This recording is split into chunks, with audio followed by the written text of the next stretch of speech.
પહેલામાં છે ને તો 3 મણ નીકળેલી, બીજામાં છે તો 35 મણ. ઓહો. હા, ને આ છે તો હવે આ ત્રીજીમાં છે ને 52 નીકળ્યા. કેવું છે મરચાનું મરવાનું પ્રમાણ? એમ છોડ મરતા તો નથી કોઈ એવા, મર્યા જ નથી હજુ. નથી મર્યા. બરાબર.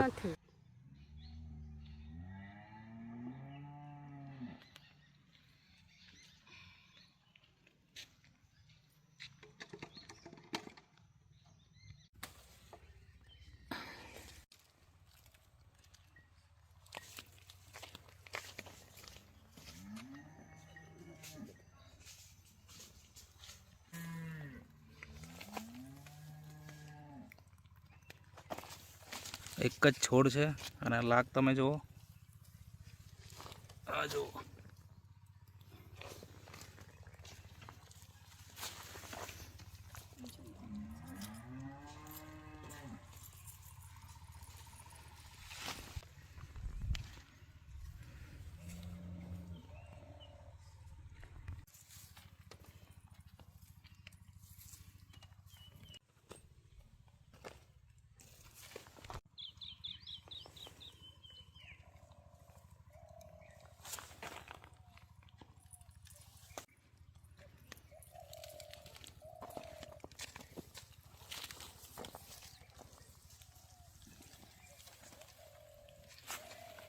એક જ છોડ, કેટલું બધું ઉત્પાદન છે.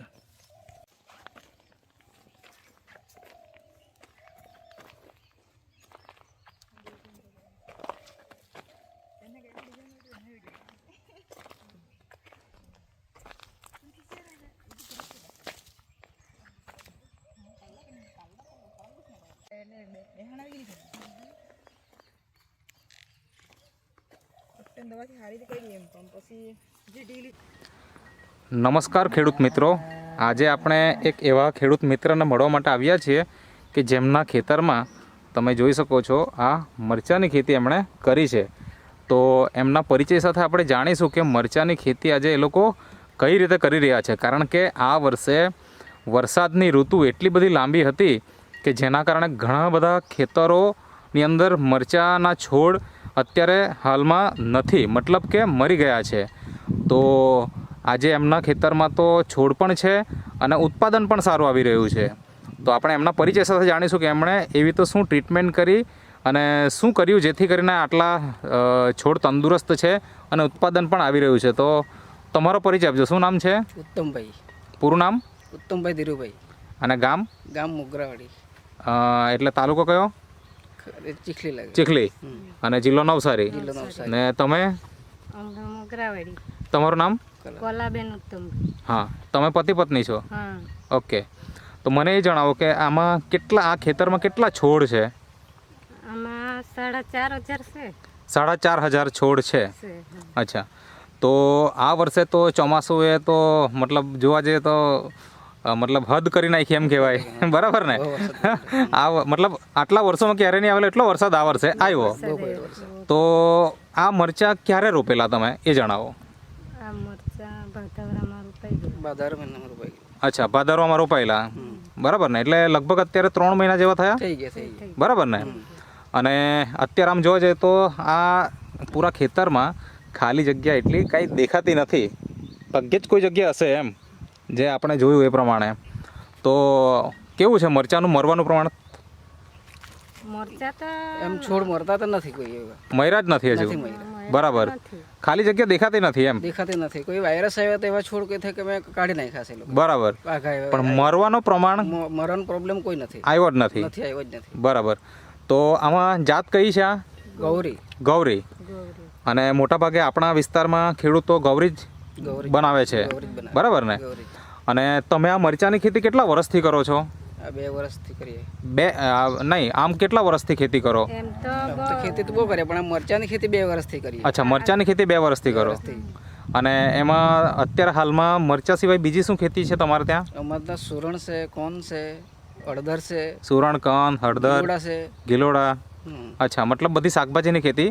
બધી વેંગણ બી છે. કેટલા વર્ષોથી કરો ખેતી તમે આમ? ખેતી તો અમે બહુ અમે ઘણા તો બહુ વર્ષથી એ જન્મથી જેમ કહેવાય ને એ તો તમારા હાથમાં ખેતી ક્યારે આવી અમારે બીજું કામ જ નથી આ અમારે જ ખેતીનું જ કામ એ જ કામ મતલબ મુખ્ય વ્યવસાય જ આપણો ખેતી છે ખેતી એટલે ખેતીમાં ઉત્પાદન નહીં આવે કે ખેતીમાં જો નુકસાન જાય તો આપણે ઘણું બધું મતલબ અર્થતંત્ર ખોરવાઈ જાય બરાબર ને ખોળવાઈ જાય. અને તમે આજે વર્ષોથી આ ખેતી કરો છો અલગ અલગ અને મરચાની ખેતી છેલ્લા 2 વર્ષથી કરો છો કે વર્ષથી કરીએ. ઓકે તો 2 જ વર્ષ આ બીજા વર્ષનો અનુભવ છે હા બીજા વર્ષનું ઓકે એટલે આમ જોવા જઈએ તો તમે નવા ખેડૂત કહેવાય મરચામાં નવો ગઈ વર્ષ જે તકલીફ પડેલી મરચી આમાં અનુભવની એટલે ઓકે પણ આ વર્ષે અમે જો ગઈ વર્ષનો પેલું થઈ ગયું અનુભવ આ વર્ષે હતો. અમને જો પેલું કઈ થવા નહીં દીધું એમ હા કોઈ બી વસ્તુ આવી પણ અમે એનો ઉપયોગ કરી લીધો એમ બરાબર છે એટલે તો થોડું અત્યારે પકડવા નહીં દીધા અમે અત્યાર સુધીમાં કેટલીક તોડ થઈ અમે આ ત્રીજી તોડ થઈ ત્રીજી તોડ ત્રીજી થોડ થઈ તો અને પહેલા હવે ચોથી થશે પહેલામાં છે ને તો 3 મણ નીકળેલી હમ બીજામાં છે તો 35 મણ ઓહો હા ને આ છે તો હવે 52 આ ત્રીજીમાં છે ને 52 નીકળ્યા એટલે 3 મણ હતા 35 થયા પછી 52 મણ 52 થયા હવે અત્યારે હવે ચોથી તોડ થવાની થશે બરાબર ને તો શું ઉમ્મીદ છે એમાં તમને શું લાગે કેટલી આવશે અંદાજે અંદાજે આ વખત થોડું ઓછો છે કેમ કે આગળ પેલો વરસાદ પડી ગયો ને અચ્છા કમોસમી વરસાદ આવવાના કારણે થોડો ઉત્પાદનમાં એક પ્રશ્ન આવશે ઓછું આવે તો બી કેટલો થશે એમ અંદાજે શું લાગે તમને તે 30-35 તો જો છે 30-35 તો જશે બરાબર અને એના પછી જે અત્યારે જે મરચાં જે નાના નાના નાના આપણે ઘણા બધા જોયા છે લાગ પણ એટલો બધો જોરદાર વધી ગયો છે એમ હવે વરસાદ તો જતો રહ્યો છે તો એના પછી જે 5મી તોડ આવશે ત્યારે શું અનુભવ તમારો કે એમ તે તો પછી વધી જાય તે તો હા તે કેટલીક જશે તે તો 60-70 તો જો છે ને 80 ને આજુબાજુ 80 સુધી પણ જઈ શકે બરાબર છે તો હવે આજે તો ઘણા બધા ખેડૂતોને મરચાના ખેતરમાં મરચાના છોડ જ નથી બરાબર ને ખરાબ થઈ ગયા છે વરસાદના કારણે પાણી ભરાવાના કારણે તો તમારે અહીંયા પાણી ભરાવાનો કોઈ પ્રશ્ન હતો કે નહીં હતો વરસાદ આવે ત્યારે ભરાઈ જાય પણ પાછું નીકળી જાય અચ્છા બરાબર પણ પાણી તો મતલબ સતત વરસાદ જ આવતો એટલે પાણી તો રહેતું જ એમ ભરાઈ જતો હા બરાબર ભરાઈ જાય હા પાણી તો ભરાઈ જાય પણ એમ કે તે સ્વતઃ છોડ મારા બચી ગયા એટલું સારું એમ હા તો હવે મને એ જણાવો કે તમે એમાં ટ્રીટમેન્ટ શું કરી શરૂઆતમાં જ્યારે રોપેલા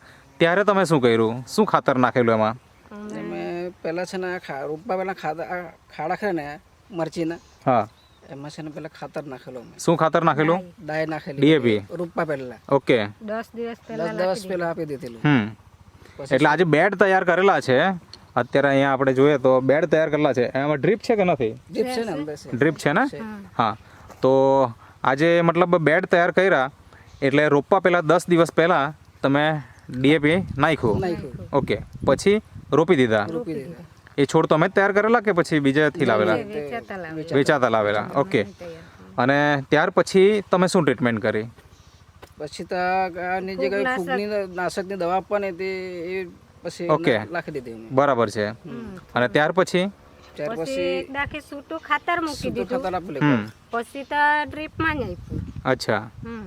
ઓકે તો મતલબ આ રીતના ટ્રીટમેન્ટ ચાલુ છે ચાલુ છે બીજું એમાં તમે શું કરી રહ્યા છો એ થોડુંક જણાવો બીજું આ NPK ખાતર આપ્યું ઓકે આ NPK જે નેટસફ કંપનીનું લિક્વિડ ફર્ટિલાઇઝર છે એનો તમે ઉપયોગ કર્યો બરાબર ને તો એ કેટલી વાર આપ્યું આ તો એક જ વાર આ એક પહેલી જ વાર આપેલું છે કેટલા દિવસ પહેલાં આપેલું અંદાજે કે કેટલા દિવસ થયા પછી આપ્યું 20 દિવસ થઈ ગયા 20 દિવસ થઈ ગયા એટલે અત્યારે જ આપ્યું છે એમ આનાથી શું ફરક દેખાય તમને ખેતરમાં આનાથી સારું ફરક વધારે દેખાય અચ્છા ઓકે લીલુંછમ ખેતર છે લીલું દેખાય ને કાળા ને એમ હારા સોડ હારા દેખાય બરાબર છે રસ્તે હારા છે બીજું તમે શું વાપરો છો એ થોડુંક બતાવો બીજું આ ટીમરેજ ઓકે આ જે સ્ટીમરીચ છે અને આ તમારા હાથમાં છે બાયો 99 બાયોનો આનો તમે ઉપયોગ કરાવડાવો છો કરો છો તો આનો કેટલી વાર છંટકાવ કર્યો એનો તો એક કેટલા દિવસે અઠવાડિયે આપી દે અઠવાડિયે છંટકાવ કરો એટલે છોડ નાના હતા ત્યારથી બરાબર છે એટલે ઘણા છંટકાવ થઈ ગયા છે અત્યાર સુધીમાં મહિનામાં કમસે કમ પછી અમે આ સાટવાનું ચાલુ ચાલુ કરેલું. કરી દીધું મહિનામાં 4 વખત તમે છાંટતા હોય હા તો 3 મહિનામાં કમસે કમ 12 વખત થઈ ગયું બરાબર ને અને આ તમે આ જ વર્ષે વાપર્યું કે ગયા વર્ષે પણ વાપરેલું વાપરેલું ગઈ વર્ષે બી વાપરેલું શું વાપરેલું ગયા વર્ષે આ જ સ્ટીમરીચ અને બાયો 99 કે આ NPK બી વાપરેલા એ બી વાપરેલું NPK બી વાપરેલું ઓકે, બધી જ વસ્તુ વાપરેલી. બધી જ વાપરી એટલે એ અનુભવને કારણે તમે આ વર્ષે પણ લીધું. લીધું, હા લીધું. બરાબર ને? તો આ જે સ્ટીમરીચ છે અને બાયો 99 છે એના કારણે તમને છોડમાં શું ફેરફાર દેખાય, મતલબ શું ફાયદો દેખાય એમ? એટલે છોડમાં શું કે એ છોડ કાળા ને કાળા રહે અચ્છા, ને એટલે ગ્રીનરી સારી, મતલબ લીલાછમ રહે. હા લીલાછમ રહે હમ, ને ડ્રીપમાં ખાતર આપીએ ને એનાથી બી સારું એમ. ઓકે. અને ફૂટમાં કેવું? ફૂટમાં બી બહુ ફાઇન છે આ વર્ષે તો ગઈ વર્ષ કરતાં. બરાબર, ગયા વર્ષે કરતા મને એમ સારા છોડ છે એમ. ઓકે. તો આ સ્ટીમરીચ છાંટવાથી જે ફૂટ વધે એમ કે, લાગ વધે એમ કે, અને મૂળિયા પણ સારા ફેલાય અને છોડની તંદુરસ્તી સારી રહે. ને છોડ બી કાળા રહે ને એમ આ જો ડીચા પેલા થઈ જાય ને હા. આવે એમ. આ બી વ્હાઈટ નહીં થાય ને ડીચા બી. અચ્છા, એટલે એનાથી શું થાય એમ, મતલબ વ્હાઈટ થઈ જાય તો? એનો ભાવ ઓછો આવે પછી એમ. ઓકે, મરચાના જે ડીચા જો વ્હાઈટ થઈ જાય તો ભાવ ઓછો આવે, ઓછો આવે. બરાબર ને? એક મરચું જરાક તોડીને બતાવજો ને.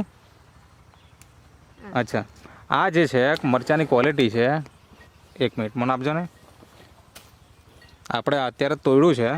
હવે આ જે મરચું છે, બરાબર ને, આ અત્યારે આમ જોવા જઈએ તો એકદમ ગ્રીન કલરનું છે. હવે આ જે ઉપરનો જો ડીચો છે એ જો આપણે શું કહેવાય એને વ્હાઈટ થઈ જાય, હા, તો શું થાય?